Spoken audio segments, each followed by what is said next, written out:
अगर मैं आपसे पूछूं कि हमारे इस देश का नाम क्या है, तो यकीन मानिए देश के अलग अलग हिस्सों में इसके अलग अलग नाम बताए जा सकते हैं। कुछ लोग इसे इंडिया कहेंगे, कुछ लोग हमारे देश को भारत कहेंगे, कुछ हिंदुस्तान कहेंगे, कुछ ऐसे भी लोग आपको मिलेंगे जो कि इसे हिंद कहेंगे। अंग्रेजों के लिए अगर हमारा देश इंडिया है तो हम इंडियंस हैं, अगर हम अपने देश को भारत कहते हैं तो हम भारतीय हैं, अगर हम देश को हिंदुस्तान कहते हैं तो हम हिंदुस्तानी बन जाते हैं, अगर हम जय हिंद कहते हैं तो इस हिंद के वासी बन जाते हैं। अनेकता में एकता, यही हमारी पहचान है। लेकिन हम अपने देश को किसी एक नाम से नहीं पुकारते हैं जैसे कि दूसरे देश करते हैं, जैसे कि United state of America, France, China, Germany वगैरह वगैरह। वैसे पूरी दुनिया में शायद ही कोई ऐसा देश हो जिसको उसके अपने नागरिक कुछ और जो विदेशी हैं वो कुछ और नाम से पुकारते हो। कहते हैं दुनिया में किसी भी व्यक्ति की पहचान सबसे पहले उसकी नागरिकता या देश से होती है। शरणार्थियों की पहचान भी उनके नाम से नहीं, पहले उनका देश होता है। दरअसल हमारी पहचान ही हमारा देश है और उसके बाद हमारा अपना नाम है। भारत का इतिहास हजारों साल पुराना है और अलग अलग समय काल में देश को अलग अलग नामों से पुकारा जाता रहा है।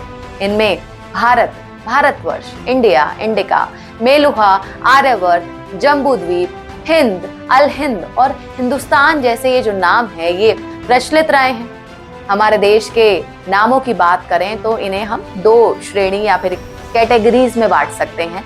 तो पहली जो श्रेणी कैटेगरी है वो ये कि ऐसी जिसने जो देश के लोग हैं उन्होंने ही अपने देश को एक नाम दिया, और जो दूसरी श्रेणी है वो ये जो विदेशियों की जिन्होंने हमारे देश को नाम दिया।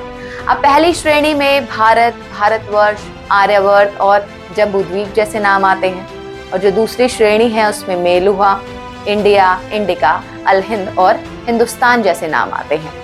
वैसे वैदिक काल से ही हमारे देश की जमीन को भारत नाम दिया जाता रहा है। भारत शब्द को लेकर तीन तरह के विचार हैं। पहला विचार तो ये कि भारत ये जो नाम है ये राजा दुष्यंत और शकुंतला के बेटे भरत के नाम पर पड़ा है। दूसरा विचार ये है कि भारत जो शब्द है वो वैदिक काल की जनजाति भारत से आया है।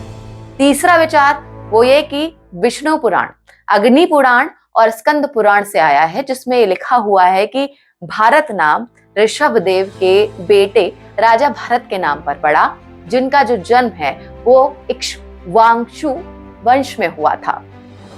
अब पुराणों में भारत नाम की ही नहीं बल्कि जिस धरती को भारत कहा जाएगा उसका पूरा विवरण दिया गया है।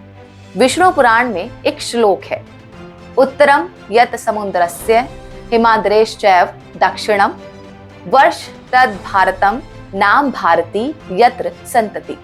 इस श्लोक का अर्थ है समुद्र के उत्तर और हिमालय के दक्षिण में जो देश है उसे भारत और उनकी संतानों को भारती कहते हैं।